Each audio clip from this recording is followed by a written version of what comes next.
So welcome back to another rebuild here on NBA 2K25 Next Gen. In today's video, we are back with another episode of our Curry era rebuild series, and today it's going to be the Brooklyn Nets.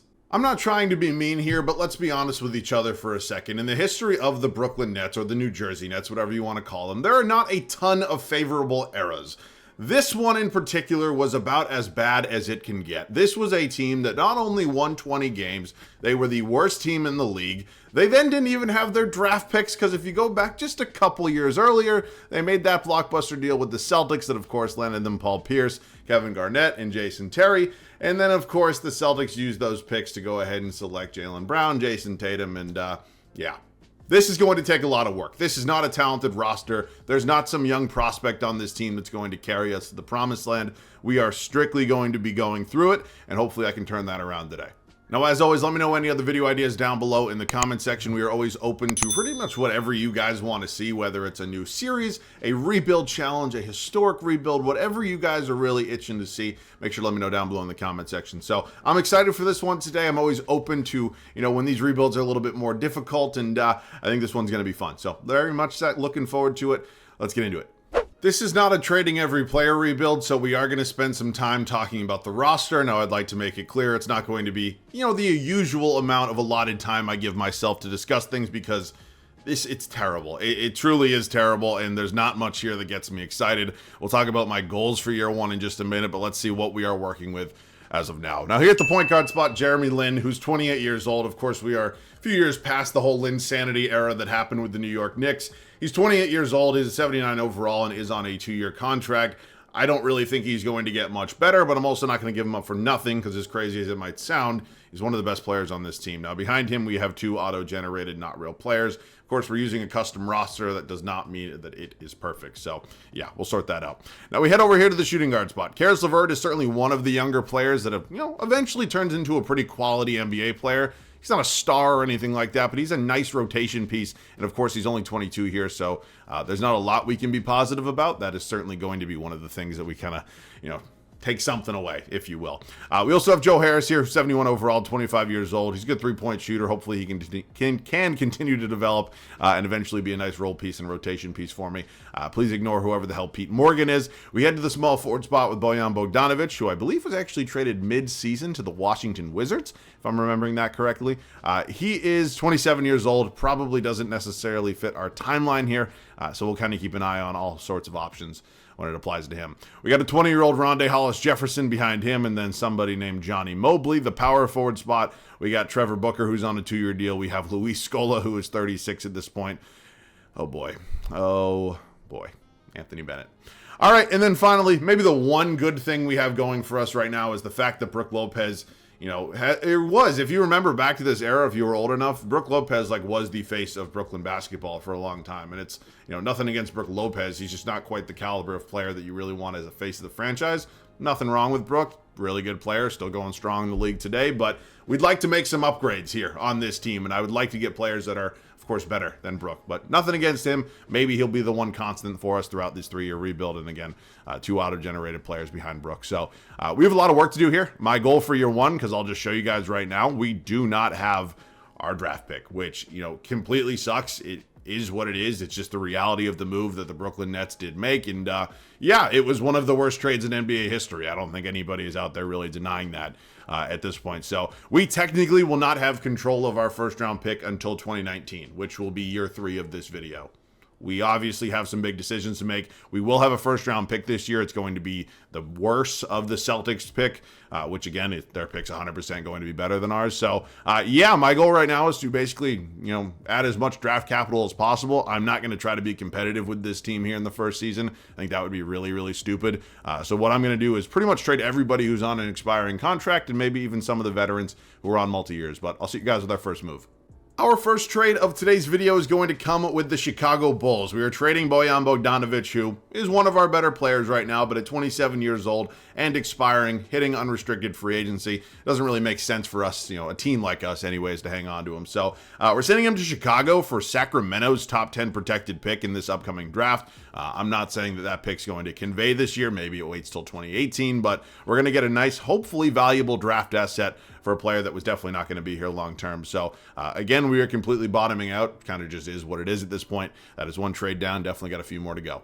I believe that one of the best things that really bad teams can do when they are going through their rebuild is take on bad contracts while adding draft capital. Now, of course, that's not always necessary here in 2K because their trade logic and whatever engine it is that they use to facilitate these deals has been broken for many, many years. But we're going to take advantage of one of those trades today.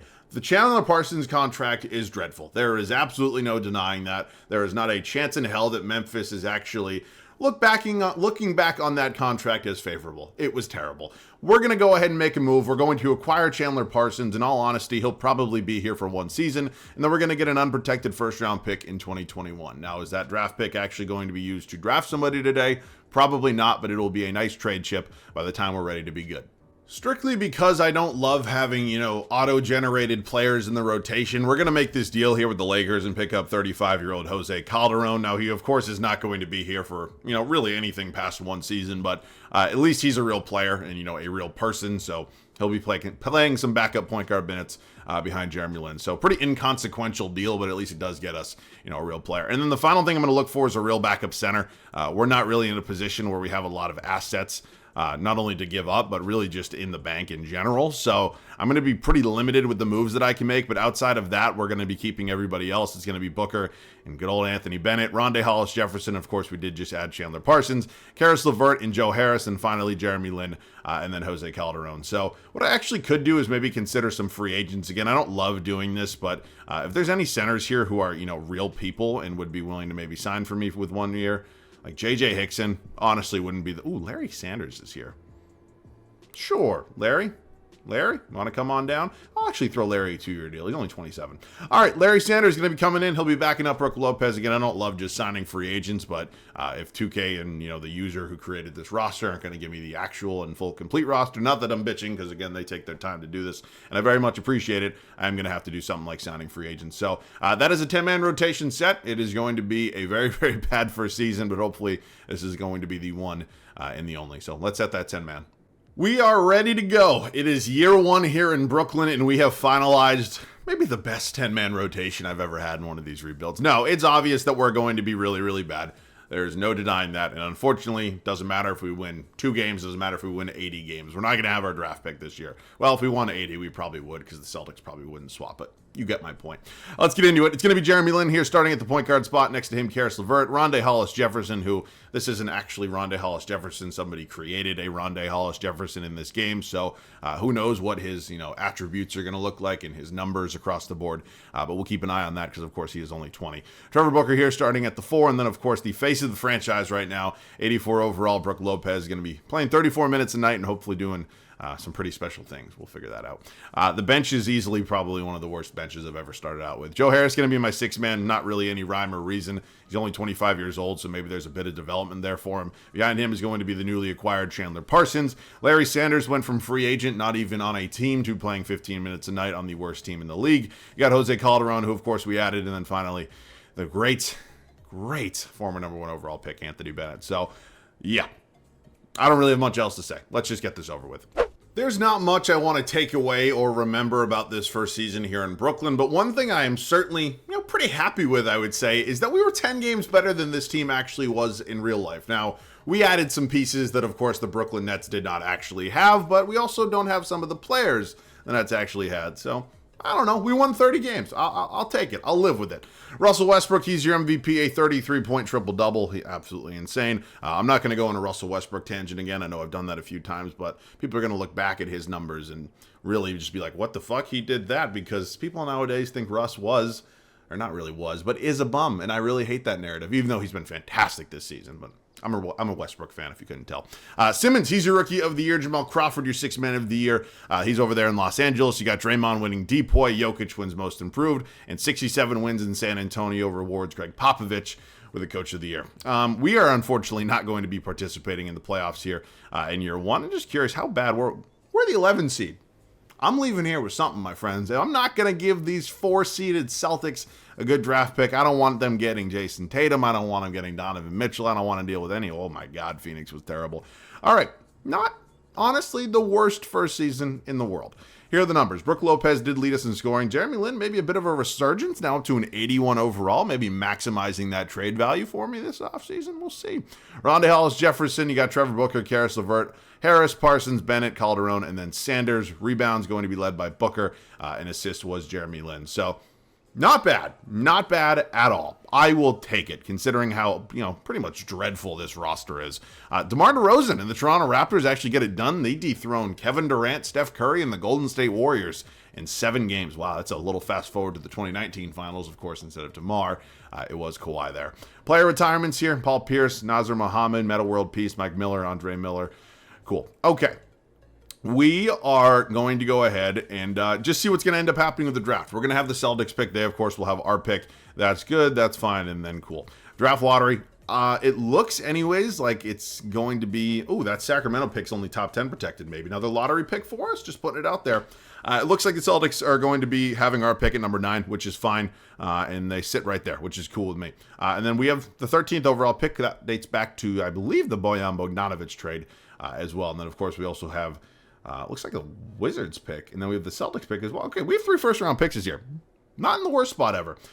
Kenny Atkinson, whose ratings are just really, really not great. Whew. I think Kenny Atkinson has obviously, become a really, really quality NBA head coach, but 2 stars on offense and defense, even if the potential is relatively high, is not going to be good for just a 3-year rebuild. So I'm going to fire Kenny. I'm going to throw some money at pretty much all the quality head coaches that are out there. That includes Doc Rivers, so be it. I just need one of these guys to accept, and Mike Stauffer is willing to do that, and fine by me. It's been a few videos since I've gotten him. So 3 first-round picks is not bad. Again, none of them are good as the one that we obviously gave to the Celtics, but in reality, we're only 4 picks off, right? We have the 13th overall pick, so I don't know. Make of that what you will. I don't know if I'm going to use all 3 of these picks. I also wouldn't mind maybe, moving up a few spots, but again, we're not going to give up too much just to move up into, the top 10. So I'll see what I can do. If not, I'll just see you guys in the draft. Oh, wow. I did not think the Celtics were going to take that, but thank you very much, Boston. All right. I wouldn't say we fleeced them nearly as bad as they had technically fleeced us a few years before this, but we went ahead, moved the 2 later first-round picks we had this year along with Anthony Bennett and Larry Sanders in a future second. We landed, I guess, technically our own pick back. It's at number 9, so that's cool with me. We now have the number 9 and number 13 overall selections, and I'm just curious. I just want to see what's out there. Probably not taking any of these, trade packages that I'm being offered right now, but always got to just kind of see what's out there. We'll draft 2 players. Again, we're not going to get, Tatum or Mitchell, or probably not even Bam Adebayo, but hopefully we can get 2 quality players that can end up impacting this video quite a bit. 1 pick off of De'Aaron Fox, and Tatum fell to 5 at the Sixers. It's kind of funny seeing him in a Sixers jersey. All right. Who's on the board? Just curious. Oh, wow. Bam actually is sitting here. Maybe I take Bam. Also could see if anybody's maybe willing to trade me one of the players that was just... That's pretty hard to say no to, I can't lie. Chris Bosh is a possibility. Ooh, Chris Bosh and Goran Dragic. Could also go out and get Donovan Mitchell, but then I have to take on the contract of Bismack Biyombo. Ooh. All right, I'm going to try to trade for Tatum. I don't want to give up this. I don't want to do that. Can we do something else? That's 2 future firsts, and they give me Rocco. No, I don't need another player in return. Like, if you wanted to eat the Parsons... Thank you very much, Philadelphia. And that means we still keep the 13th overall pick. So, again, probably going to lose out on getting Bam Adebayo. Oh, my God, Bam Adebayo is still sitting here. Thank you very much, rest of the NBA. Jason Tatum, Bam Adebayo. Tatum, I would say, is easily the best player from this class. Bam Adebayo, probably a top 3 or 4 player at worst from this draft class. So I'm super excited to have him. Now, we will be bringing back Joe Harris. Some of the auto-generated players certainly will not be qualifying offers. I'll throw it out there for Rondae Hollis-Jefferson, who was pretty good for us here in the 1 season we've had so far. And then Jeff Harris, is the one, qualified player, or bird right player. All right, we're going to have some money to spend. There's no doubt about that. I'm going to try to get, a KD or a Kyrie. That kind of goes without being said. But you know what? I'm really happy with the way this rebuild has gone so far. I did not think we were going to even remotely have the possibility to get a Tatum or a Bam, never mind the both of them. And I think this has really worked out well for us so far. So I will offer Steph Curry a max. Again, probably not going to be accepting it. I will offer Kevin Durant a max. Same thing. And then I think the final player I'd maybe look to throw a little bit of money at. I think Chris Paul could make some sense. Probably not his first option, but hopefully we at least get one of them. We get none of them. That really sucks. Well, this is kind of what you get when, you win 30 games and you really, really suck. It just, the Bulls? Okay. Hayward could also make some sense. Unfortunately, now he has 16 offers, so that certainly hurts a little bit. What we could also do is maybe consider spending some money in next year's free agency. I don't know if it has quite the, top-end talent that this one did, but there's probably got to be a player there that we could maybe get that would be just a bit better. So we're still not going to have our draft pick next year, so there's no reason for us to really kind of bottom out and, go like that. But I think there are a couple moves I want to make here just to set us up for next offseason. The Los Angeles Lakers are willing to deal us their unprotected first-round pick next year and Timothy Mozgov's, whose contract is obviously terrible, in return for Jeremy Lin. Now, Jeremy Lin had a really good year for us, but you can look at that in a couple different ways. We could hang on to him, but he's also probably not going to be the starting point guard on a championship team, and he technically can enter unrestricted free agency next offseason, and I really think this draft pick from the Lakers is going to be pretty valuable, because if you look at this team, there's certainly some quality NBA talent here, but they are really, really young. So, little risky, I would say, but again, I think this draft pick is going to be valuable, and the fact that it is unprotected really made me excited. So, that is going to be a move we make. I think we definitely have a couple more trades. We're going to be doing some form of this deal right here. I understand what Brook Lopez probably meant to Nets fans at this time. He gave them some glimmer of hope that somebody could come in and maybe at least attempt to turn this franchise around. But ultimately, he's going to be entering his age 30 season and hitting unrestricted free agency in the offseason. In the next offseason, I'm looking to spend some money on a superstar. So we're going to swing a deal here with the Pistons. Now, I don't love the idea of giving up Karis LeVert. I'd like to hang on to him if possible. I would do a one-for-one swap. Now, their unprotected pick next year would be really valuable, and I think I actually kind of still want to try to get that. I just don't want to give up Karis LeVert. That's the ooh. I could dump Mozgov and then potentially get their 2019 as well. Is there any other players I could maybe give up instead? Like, would you have any interest in Trevor Booker? No, they really want LeVert. They really do. I'd probably dump Harris. I'd do this. They want to swap in 29. That's fine.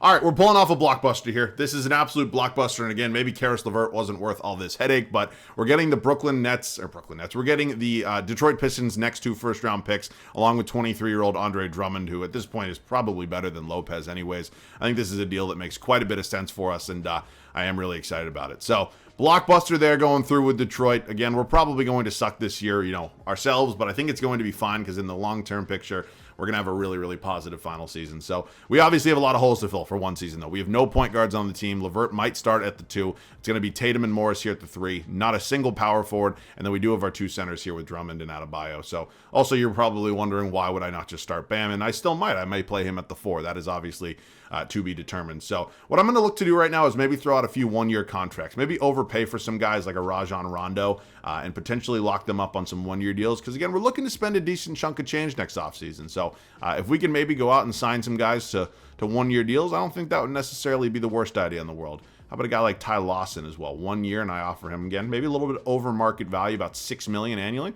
Cool, we're going to go out and get them. Rondé Hollis-Jefferson can probably go. Considering the fact that he's 21, he's probably going to ask for some decent money, so I'm more than okay with that. We now have 2 point guards on the roster, so we're good in there. We do need to find ourselves a backup 2 guard and then figure out something at the power forward spot, because it is pretty slim pickings right now, if I'm being honest with you. So a couple one-year deals here. How about a guy like Michael Beasley? Throw some money at him, about $5-ish million, and then some other power forward options here. How about Mo Spates? It's fine. Hopefully. Maybe. Cool. Welcome to the team. All right. I think the backup shooting guard is going to be the last thing we have to address. And then, I'm just going to have Bam backup Drummond. I mean, I could play him at the 4, but for one season, it's not going to be the end of the world. The backup 2, how about Gerald Green? At least he'd be entertaining, right? Gerald Green, 1 year, $3.5 million. I'll see you guys at the start of year 2. I'm going to go ahead and consider this a bridge year because we're not necessarily trying to be bad, but we're also not necessarily trying to win. We do not have our draft pick this year. The Celtics have it. It's unfortunate. It's the reality of the situation we started out this video with. We do, however, have a couple first-round picks this year that could be pretty valuable. One of those coming from the Detroit Pistons, the other coming from the Los Angeles Lakers. So maybe those end up being really valuable. That is my one goal. Again, we have a ton of one-year deals out here, so my one thing is just to have cap space this offseason and know how to spend it. Rajon Rondo, Karis LeVert, Jason Tatum, Michael Beasley, and Andre Drummond's going to be our starting 5. It is 5 completely new players from what we were working with last season. And again, I'm really happy we made the move for Andre Drummond when we did. He's up to an 87 overall. And I'm not saying Lopez had any crazy regression, but Considering the price tag, they're both about the same. I'd still take Drummond 10 times out of 10. Bench unit is also better than last year. You got Ty Lawson here running the 6-man spot. Bam Adebayo right behind him at 20 minutes a night. Marcus Morris, Mo Spates, and then Gerald Green rounding out the 10-man. Of course, new head coach here as well with Mike Stauffer. And yeah, last year we overachieved. And it's kind of crazy to say when you only won 30 games, but I had literally no expectations, and we did pretty well. So this team's obviously better, and who knows what will happen. I'll see you guys at the end of year number 2. Whenever it happens, I use this phrase every time. We were mid as hell. And for this rebuild, that's actually a good thing, because we were 41-41, and we had, I don't want to say no expectations this season, but they certainly were not very high. So a 500 season is completely good with me. Now, Chris Paul, we of course tried to throw some money at this offseason. He just decided to go back to LA, and he won an MVP. Good for you. Donovan Mitchell wins Rookie of the Year. Jeremy Lin over there in Los Angeles. I'm hoping he didn't do too many special things for them, because of course I do need their draft pick to be pretty good. Kawhi Leonard is your DPOY. Iman Shumpert, most improved. Ty Lue, 66 wins in Cleveland, is your coach of the year. So noticeably right off the rip, what is good for me is I am not seeing either the Lakers or the Pistons in the playoffs, but I do see us in the playoffs, taking on Boston in round 1. Let's dive into the full standings real quick. We'll check out where both those teams are as well. As I mentioned, we are the 7th seed. It'll be us and the Celtics in round 1. Pistons, dead last in the East. Beautiful. Oh my God, this is just chef's kiss. I mean, fuck yes. All right, let's see what happens here. The Celtics are obviously pretty good. That's us, not the Celtics. Isaiah Thomas, I miss this man very, very much. Avery Bradley, Jaylen Brown, Olynyk, Al Horford, Jay Crowder. Dwight Howard now here as well. Oh my God, Anthony Bennett. By the way, went up 6 overall. It's good for you, Anthony. All right, we're currently down 2-0. I don't think we have a chance in hell winning this series, and we end up getting swept. Not the end of the world. I will just check out the playoff stats to see how everybody played.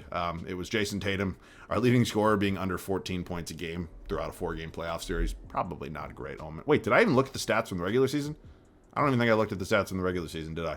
All right, it was Andre Drummond, Jason Tatum, Michael Beasley, LeVert, Rondo, Lawson, Morris, Adebayo, Spates, and then Green. Led in boards by Drummond, and assist is Rondo at 10 a game. Okay, that concludes year 2. At least we have, made the playoffs, and the Celtics end up winning it all, and holy shit. Isaiah Thomas on pretty insane shooting splits, if I do say so myself. They end up beating the Nuggets in 7 games. All right, it is time for the final offseason. This is a pivotal moment for this video because, of course, the goal is to win a championship, not to just get out of the first round. And I think we have, the assets to make it happen. I really do. So we're currently projected the number 2 and number 5 overall picks. Should have tried to get a Sixers pick. My God, they suck. We end up with number 1. We end up with number 1, and then we do fall to 7 with the Lakers pick, but I'm not really worried about that because do you know who's in the 2018 draft class, my friends? That would be one Luka Doncic. I will be going ahead and selecting him first overall. All right, we're going to get Luka there, and then number 7 could be a flexible trade asset. The only problem with that is I don't have a lot of guys under contract, so if I were to offer up Morris in the 7th overall pick, what am I looking at here? I mean, nothing that I'm really jumping out at me. And again, I'm trying to save as much money as possible. So, you know what? I'll just draft 2 players. It's fine. We could use some bench pieces as well. But Luka, 100% going to be taking number 1 overall. Actually listed as a small forward, which is interesting. And then we'll sim up to number 7. Not going to trade up. You got guys like Mo Bamba, Colin Sexton sitting here, Mikal Bridges, Michael Porter Jr. I'm just thinking, like, from a positional need, like, what do we really need? I mean, it's pretty much a bench piece everywhere, right? I don't really know. We're good at center, 100% good at big man. I don't know. I'm going to take Colin Sexton. I don't know. He's probably not the best player sitting there, but I don't know. Maybe it's a need thing. Luka's an 81, Sexton's a 75. Karis LeVert will be brought back. Qualifying offers, nobody I'm interested in. And then free agency here. Yeah, there's a couple talented players here. And, of course, that was, pretty much my entire hope this whole time. So, do we have money? We do. We have money if we want to go out and get, like, LeBron. We, of course, are going to have some free agents. We just don't have bird rights on any of them. So, what I'm going to do is kind of hedge my bets a little bit. Because I'm going to throw some money at, like, LeBron. I'm going to throw some money at Russell Westbrook because he's an MVP right now. And then I think the final player I'm going to throw some dollars at is going to be Paul George. Now, it would be a bit of an awkward fit with Paul George. There is no denying that. But I think given his age, given that he has 0 offers, offering him some money makes a lot of sense right now because he'll probably accept it, which is what we are looking for right now. Some star to accept our contract offer. We only get Paul George. So I'm glad I made the move I did. I could have tried to go out and get Blake Griffin or somebody like that. It's going to be an awkward fit no matter where we really put PG, but at least he's a star, and at least that gives us even just a little glimmer of, oh, Russ is still sitting here. God damn it. Only have $6 million to spend. I mean, I probably could clear up some cap space if I really wanted to, but I'm not going to do that. What happens to Luka's overall if I move him, by the way? Like, if I move Luka to shooting guard, all right, he continues to go down. I think I'm going to play him at the point guard spot. That's going to be risky, no doubt about it, but I'm probably going to play PG at the 2. So that's just what I'm kind of spitballing with right now. All right. I have obviously set some things up. We have pretty much 4 out of 5 guaranteed starters, and there's one more thing I'm going to work on right now. We're going to make a bit of a risky move right now. We're going to be making a swap here with the Oklahoma City Thunder, and we are going to land ourselves Domantas Sabonis. I'm going to play him at the power forward spot. I don't know how much I love the fit of him and Andre Drummond next to each other, but he's an 83 overall. I think it's about the best we're going to be able to do considering the lack of, contract assets we have right now, right? We don't have a lot of tradable contracts. So we're going to offer this. I already know they're going to ask for this in return. Colin Sexton, fine player. Would have liked to have hung on to him, but he's entering his rookie season. We're entering our final year. He was going to play maybe 15 minutes a night. So he'll end up being traded to the Thunder. We'll get Cameron Payne in return, who's actually 1 overall higher, and swap them out as point guards. Kind of crazy we were able to pull that off without giving up a single draft pick. Sabonis actually already listed as a power forward. I didn't even realize that. So at this point, we're good at point guard. We're good at shooting guard. Would like to find a backup for Tatum and Sabonis. And then, of course, we're going to have Drummond and Adebayo there. So we're going to be, not getting nobodies here at the backup positions, but we're not going to have exactly our pick, if you will. So Christian Wood is only 22. I'd be more than okay bringing him in on a 2-year deal to back up Sabonis. And then finally the shooting guard, which is very, very weak right now. This is not great. Oh, no. I'm not just going to sign Trevor Booker and then immediately trade him. That feels a little cheesy. Jeremy Grant, can't really play him at the 2. Could I play Hazonia at the 2? Or Doug McDermott? I feel like I probably could get away with that. Ah, man. I wish, honestly, Pat Connaughton's fine. I'll throw money at Pat Connaughton, and that's fine. It's going to be 10 minutes a night. Who really cares? All right, this is risky. We have not won a playoff series, and I need a small forward, not a fucking shooting guard. I'll just move Karis LeVert behind Tatum. That's not the end of the world. All right, I fucked that one up, but it's not that big of a deal. LeVert's fine at the 3 anyways. All right, we have obviously made a lot of moves this offseason. This team is clearly the best we've had so far, and although we are still relatively young, I think this is going to be our best possible shot at a championship. So I'll see you guys at the start of year 3. Third and final season here in Brooklyn. So far throughout this video, we had one really bad year. Last year was okay, and I'm hoping this can be by far our best season yet. Now, obviously, you look at this team, you're going to say, no shit. I want it to be a championship team. I really hope we're good enough for that. Luka Doncic, Paul George, Jason Tatum, Domantas Sabonis, Andre Drummond. Bench unit, Karis LeVert, Cameron Payne, Bam Adebayo, Christian Wood, Pat Connaughton. Is it enough? That is going to be the million-dollar question as we approach the final season here in Brooklyn. Oh man, what could have been? What could have been? Jabari Parker, who's obviously user created here, winning the MVP award here at the end of the third and final regular season. Jabari could have been special, man. I really wish. It would have been fun to see him and Giannis together in their primes. Of course, similar to the Derrick Rose, created player, or not created, but, user adjusted created player here. Yeah, Jabari Parker's obviously in a prime that he never hit. He's your MVP. We win 63 games. Of course, it's our best season yet. Is it good enough to win a championship? We'll find out. Luka does win Rookie of the Year for us. Trae Young is your 6th man. Kawhi wins DPOY. Lonzo Ball most improved. And Mike Stouffer does take home Coach of the Year. Typically, that means we had the best record. So we are 6 games up on the Celtics for the 1 seed here in the East, and we did have the best record in all of basketball. Let's talk about some numbers. Paul George was fantastic for us. Jason Tatum, Luka Doncic, Domantas Sabonis, Andre Drummond, Payne, LeVert, Adebayo, Wood, and then Connaughton.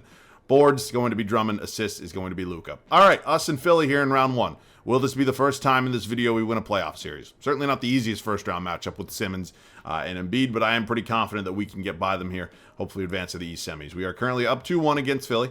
Make that 2-2. Make that up 3-2. Make that on to the semis. Now taking on the 4-seeded Wizards. I've done a Wizards rebuild. It was a lot of fun. This Wizards team was very good. I talked pretty fondly about some of the memories I had with this Wizards team. And yeah, I think we're, just as good, if not better than them all around. We sweep them. Okay. Now taking on Toronto. They won a championship in year 1.